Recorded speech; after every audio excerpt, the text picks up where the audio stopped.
السلام علیکم دوستو، میرا نام ہے اسیب شفقت اور آپ دیکھ رہے ہیں ہنسی ٹی وی۔ نبی کریم صلی اللہ علیہ وآلہ وسلم کے اعلان نبوت کے بعد یمن کے نصرانیوں کا ایک گروہ آپ سے ملنے کے لیے مدینہ منورہ آیا۔ یہ 14 لوگوں کی جماعت تھی، جس میں یمن کے تمام بڑے بڑے سردار اور اشرافیہ کے لوگ شامل تھے۔ اس وفد کی قیادت 3 شخص کر رہے تھے۔ ایک کا نام تھا ابو الحارثہ بن اکلمہ، جو عیسائیوں کا پوپ اعظم تھا۔ دوسرا اوہیب، جو ان لوگوں کا سردار اعظم تھا۔ تیسرا عبد المسیح، جو سردار اعظم کا نائب تھا، اسے عاقب بھی کہتے تھے۔ یہ سب لوگ نہایت قیمتی اور نفیس لباس پہن کر مسجد نبوی میں داخل ہوئے۔ پھر ابو حارثہ اور ایک دوسرا شخص دونوں نبی کریم صلی اللہ علیہ وآلہ وسلم کی خدمت میں حاضر ہوئے۔ آپ صلی اللہ علیہ وآلہ وسلم نے نہایت کریمانہ لہجے میں ان دونوں سے گفتگو فرمائی اور کچھ یہ مکالمہ ہوا۔ آپ صلی اللہ علیہ وآلہ وسلم نے فرمایا، تم لوگ اسلام قبول کر کے اللہ تعالیٰ کے فرما بردار بن جاؤ۔ ابو حارثہ نے کہا، ہم لوگ پہلے ہی اللہ تعالیٰ کے فرما بردار ہو چکے ہیں۔ آپ نے فرمایا، تم لوگوں کا یہ کہنا صحیح نہیں، کیونکہ تم لوگ صلیب کی پرستش کرتے ہو اور عیسیٰ علیہ السلام کو اللہ کا بیٹا بتاتے ہو اور خنزیر کھاتے ہو۔ ابو حارثہ نے جواب دیا، آپ لوگ حضرت عیسیٰ علیہ السلام کو اللہ کا بندہ کہتے ہیں، حالانکہ وہ اللہ کے بیٹے ہیں۔ آپ صلی اللہ علیہ وآلہ وسلم نے فرمایا، ہاں ہم کہتے ہیں کہ عیسیٰ علیہ السلام اللہ کے بندے اور اس کے رسول ہیں، جو اللہ تعالیٰ کی مصلحت سے کنواری مریم کے پیٹ میں بنا باپ کے اللہ تعالیٰ کے حکم سے پیدا ہوئے۔ ابو حارثہ نے جواب دیا، کیا کوئی انسان بغیر باپ کے پیدا ہو سکتا ہے؟ جب آپ لوگ یہ مانتے ہیں کہ عیسیٰ علیہ السلام کا کوئی باپ نہیں، تو پھر آپ کو یہ بھی ماننا پڑے گا کہ ان کا باپ اللہ تعالیٰ ہے۔ آپ صلی اللہ علیہ وآلہ وسلم نے جواب دیا، اگر کسی کا باپ کوئی انسان نہ ہو تو اس پر یہ لازم نہیں آتا کہ اس کا باپ اللہ تعالیٰ ہی ہو، کیونکہ اگر اللہ چاہے تو بغیر باپ کے بھی آدمی پیدا ہو سکتا ہے۔ دیکھو، حضرت آدم علیہ السلام کو بھی تو اللہ تعالیٰ نے بغیر باپ کے مٹی سے پیدا کیا، اور اگر اسی اللہ تعالیٰ نے حضرت عیسیٰ علیہ السلام کو اگر بغیر باپ کے پیدا کر دیا تو اس میں کون سا حیرانگی کی بات ہے؟ آپ صلی اللہ علیہ وآلہ وسلم کے یہ حکیمانہ دلائل سن کر وہ ہکا بکا رہ گیا۔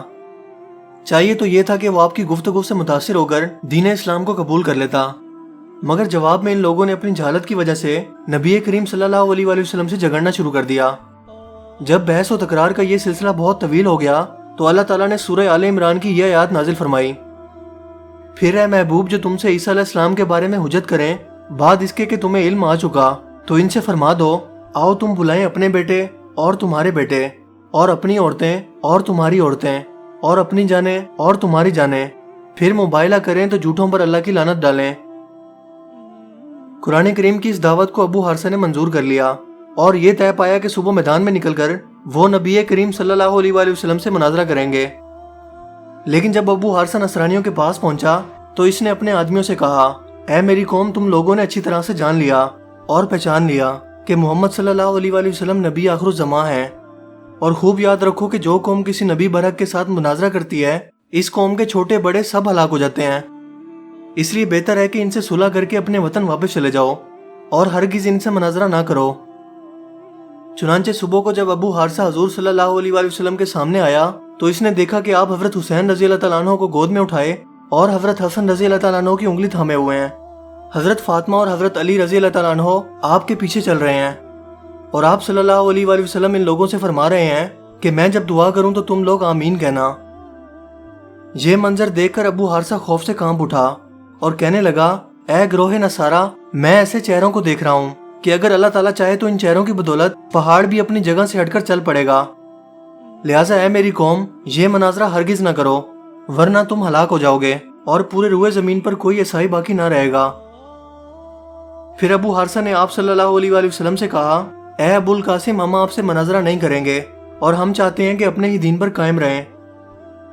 حضور صلی اللہ علیہ وآلہ وسلم نے ان لوگوں سے کہا کہ تم لوگ اسلام قبول کر لو تاکہ تم لوگوں کو مسلمانوں کے حقوق حاصل ہو جائیں، مگر ان تمام نصرانیوں نے صاف انکار کر دیا۔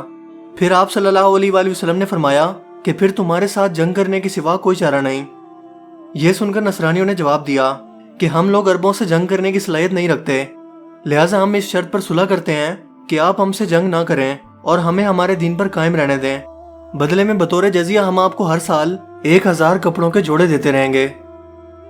چنانچہ حضور اکرم صلی اللہ علیہ وآلہ وسلم نے اس شرط پر صلح فرما لی اور ان نصرانیوں کے لیے امن و امان کا پروانہ لکھ دیا۔ اس کے بعد آپ صلی اللہ علیہ وآلہ وسلم نے فرمایا کہ یمن والوں پر ہلاکت و بربادی آن پہنچی تھی، مگر یہ لوگ بچ گئے۔ اگر یہ لوگ مجھ سے مناظرہ کر لیتے تو مسخ ہو کر بندر اور خنزیر بن جاتے۔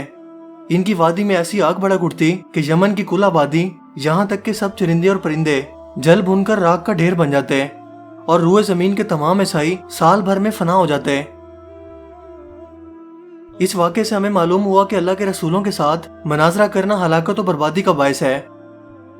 صرف انبیاء ہی نہیں، اولیاء اور اللہ کے نیک لوگوں کا مقابلہ کرنا اور ان لوگوں کی بد دعا کا سامنا کرنا دونوں جہاں کی بربادی اور ہلاکت ہے۔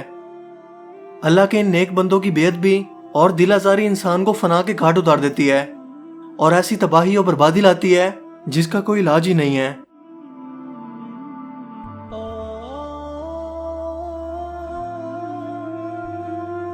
مجھے امید ہے کہ آج کی یہ ویڈیو آپ کے لیے کافی انفارمیٹیو ہوگی اور آپ کو پسند آئی ہوگی۔ اگر ویڈیو آپ کو اچھا لگا ہو تو اس ویڈیو کو لائک کیجئے اور دوستوں کے ساتھ بھی اس انفارمیشن کو ضرور شیئر کیجئے۔ مزید اس طرح کی ویڈیوز کے لیے آپ ہمارے چینل کو ضرور سبسکرائب کیجئے۔ میرا نام ہے حسیب شفقت اور آپ دیکھ رہے ہیں ہنسی ٹی وی۔ میں ملوں گا آپ سے ایک نئی انٹرسٹنگ ویڈیو میں، تب تک کے لیے اپنا بہت سا خیال رکھیے گا۔ Thanks for watching this video. اللہ حافظ۔